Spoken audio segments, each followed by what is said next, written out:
Vamos falar agora de economia. Estamos em contato com o Sérgio Vale, que é economista-chefe da MB Associados. Sérgio, boa tarde.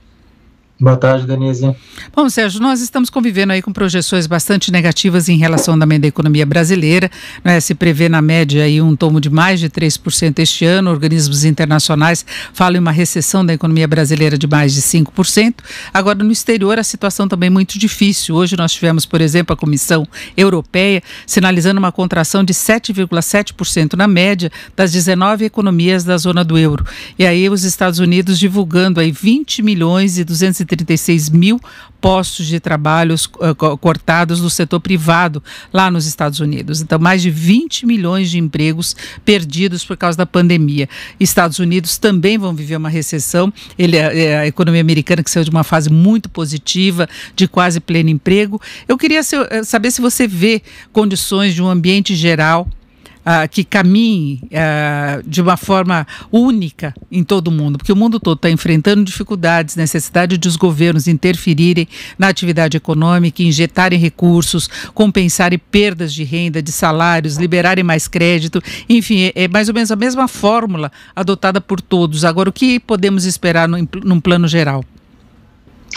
Pois é, Denise, a situação econômica que a gente está passando agora no mundo, quer dizer, não é a exclusividade dos Estados Unidos, da Europa. A gente está tendo uma situação de fato inédita por praticamente afetar todos os países do mundo ao mesmo tempo. Tem uma dificuldade extra quando a gente olha para frente, que a saída dessa recessão que a gente está entrando nesse momento tem um elevado grau de incerteza por conta da necessidade de você ou achar uma cura ou achar uma vacina para o Covid, né? Enquanto a gente não tiver uma dessas duas coisas muito bem acertada, muito bem proposta, a gente não vai conseguir fazer com que a economia entre novamente nos trilhos completamente, né? Que a gente vai passar para um grau ainda muito grande de incerteza se a gente tiver com essa situação do Covid ainda presente. Dou um exemplo muito concreto do que tem acontecido na China. A China entrou numa crise muito profunda em fevereiro, o PIB da China caiu quase 7% no primeiro trimestre. A gente imaginava que em março, abril, a gente ia ter uma saída bastante razoável para a economia chinesa. O que aconteceu é que em diversos indicadores de atividade a gente vê quedas de 10, 20, 30, até 40% em abril contra abril do ano passado. Há uma sinalização por parte da população de medo ainda por conta do corona. Então, tudo que tende a ter aglomeração, eventos culturais, transporte público, restaurantes, tudo isso a gente vê um processo muito complicado na saída da crise enquanto você não tiver uma cura definitiva para o Covid. Então, assim, a percepção é que essa desaceleração, essa parada súbita que a gente teve na economia mundial nesse momento, obviamente daqui para frente, passado o pior momento da crise, tende a melhorar um pouco, mas a gente não pode ter a ilusão que a gente vai voltar rapidamente para a situação pré-crise. Na parte econômica, quando você gera um desemprego dessa magnitude, você gera um endividamento dessa magnitude que a gente vai ter mundo afora, você não consegue resolver isso em 1, 2 anos. Vai ser um processo muito lento, longo de recuperação que a gente vai passar aí pela frente. E a gente ainda tem algumas ameaças adicionais nesse processo todo. Começamos a semana, por exemplo, com preocupações de um novo acirramento da guerra comercial entre China e Estados Unidos, Trump se posicionando aí de várias formas contra a China até o desafiou a aprovar as acusações, mas isso acabou levando o mercado de novo a um movimento mais negativo, que oscila demais, né, em função do noticiário, mas a gente vê o mundo globalizado também sendo testado, né? Pois é, a globalização vai ter um desafio muito grande aí nos próximos anos, né? A gente já estava vendo um crescimento muito forte do nacionalismo e do protecionismo ao longo dos últimos anos. Desde 2008, na verdade, a gente vê um certo esgarçamento das cadeias globais de valor, uma tendência a uma certa verticalização em detrimento a uma horizontalização da produção, ou seja, você ter diversas partes da produção espalhadas no mundo, ainda assim que acontece, mas há uma tendência que vinha desde 2008 para diminuir esse processo. Eu acho que a crise agora do Covid, com todos esses acirramentos entre países, especialmente entre Estados Unidos e China, pode acelerar esse processo, né? E a globalização sofrer por conta disso com o aumento do protecionismo. Na verdade, se isso acontecer, e tem uma grande chance de acontecer, quem vai pagar o preço disso no final é o consumidor. Se você está falando de uma diminuição da globalização, no final você está falando de um aumento de custos, de um aumento de preço final para todo mundo que paga os seus produtos, os seus serviços. Então, assim, essa questão de acelerar um eventual processo de diminuição da globalização que já estava vindo com a guerra comercial entre Estados Unidos e China, eu acho que o Covid acelera um pouco esse processo e vai ter consequências negativas de longo prazo para a economia mundial. Eu espero que haja aí uma tendência, passado esse momento mais crítico agora, de percepção de quão importante é manter os processos que a gente estava vendo ao longo dos últimos anos de globalização. É benéfico para a população no final você ter uma globalização nessa magnitude, porque você está falando de custos mais baixos, preços mais baixos. Quem vai pagar o preço no final é o consumidor, né? Então eu espero que haja uma mudança de rota do que a gente está vendo agora. É difícil, não vai ser fácil, vai precisar mudar lideranças mundiais que a gente tem hoje. O Trump é um grande proponente de manter o status quo do protecionismo que ele mesmo iniciou. Então, é um cenário muito difícil que a gente vê pela frente para a globalização. Agora, e Sérgio, como é que fica o Brasil nesse processo todo? Não é que a gente vai ter essa conjuntura internacional provavelmente mais difícil, a economia brasileira mergulhando também no processo recessivo. A gente tinha, antes dessa pandemia, uma preocupação muito grande com relação à evolução das contas públicas. Isso ficou em segundo plano agora, né? Embora se tente manter uma certa cautela, a liberação de dinheiro está acontecendo. O que você prevê?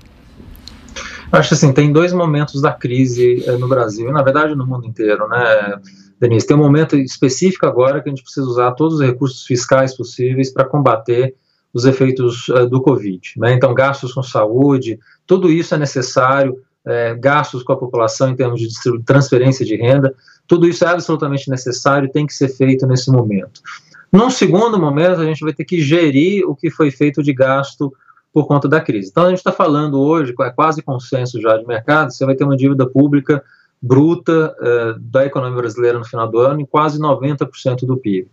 A questão toda é 90% do PIB, com déficit que esse ano deve ficar quase em 8% do PIB. Quando a gente olha os anos seguintes, tudo que você poderia ter de reformas econômicas vai ficar de novo muito centrado no que fazer para diminuir essa dívida, para manter o ajuste fiscal que tem sido feito ao longo dos últimos anos. Eu acho que vai precisar ter um esforço muito grande por parte da política e por parte do Ministério da Economia, do governo no final, para conseguir gerir essa dívida pública nos próximos anos, fazer novos ajustes fiscais que vão demandar medidas que vão ter que passar no Congresso. Então vai precisar de uma grande negociação política para isso.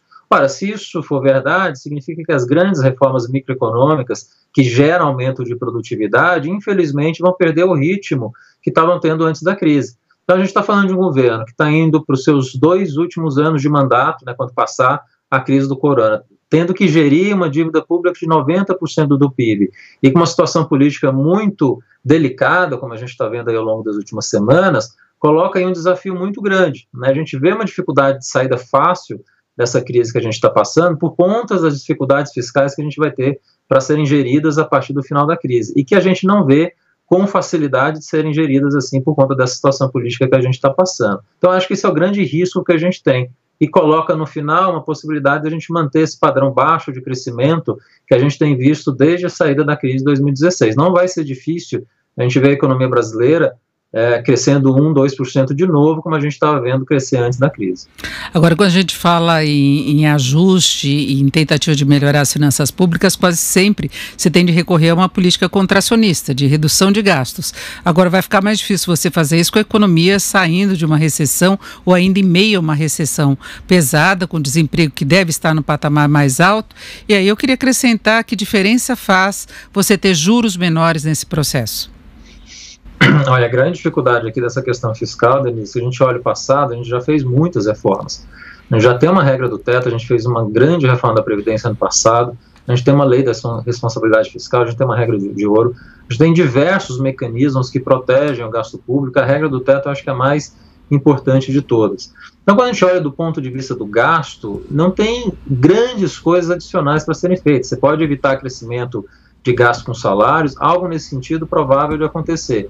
Mas a gente pega um momento do gasto público que tem já muitas regras e um gasto especificamente que vai subir de forma permanente, que é o gasto com saúde, por razões óbvias relacionadas ao Covid. Então, a estrutura por parte do gasto está muito engessada, né? O investimento público já é muito baixo, não tem grandes mecanismos de ajuste vindo por aí. Uma parte do ajuste, eu acho que dessa vez, até pelas questões de desigualdade que vão surgir no pós-pandemia, é pelo aumento de arrecadação. E aí eu não vejo tanto aumento de imposto sobre bens e serviços. Eu acho que vai voltar uma discussão de imposto de renda, né, aumentar a alíquota de imposto de renda o máximo na CLT para eventualmente alguma coisa como 35%, voltar à discussão da pejotização. Eu acho que sim, uma parte desse ajuste fiscal que vai ser feito vai ser via aumento de imposto. E a ajuda que a política monetária pode fazer, na verdade a gente já está caminhando para isso, né? Vai ter uma queda adicional de juros, provavelmente de 0,5 ponto. Eu acho que nas próximas reuniões pode cair um pouco mais, eu acho que pode ficar abaixo de 3%, mas há toda uma discussão hoje que é a seguinte, para um país com tantos riscos, a gente tem condições de jogar essa taxa de juros a zero. Eu não sei se o mercado aceitaria uma taxa de juros tão baixa no Brasil, se teria possibilidade de rolagem de dívida, por exemplo, com uma taxa muito baixa. Então, essas questões vão ser importantes, vão ser colocadas nos próximos meses. Mas eu acho que nesse momento a grande ajuda que a gente precisa ter agora, por conta da crise, é na parte fiscal. Na saída da crise, infelizmente, ela também vai ser a grande variável de ajuste e com dificuldade de terem ajuste aí pela frente. Esse nós ouvimos o Sérgio Vale, que é economista-chefe da MB Associados. Sérgio, muito obrigado, uma boa tarde. Boa tarde, Denise.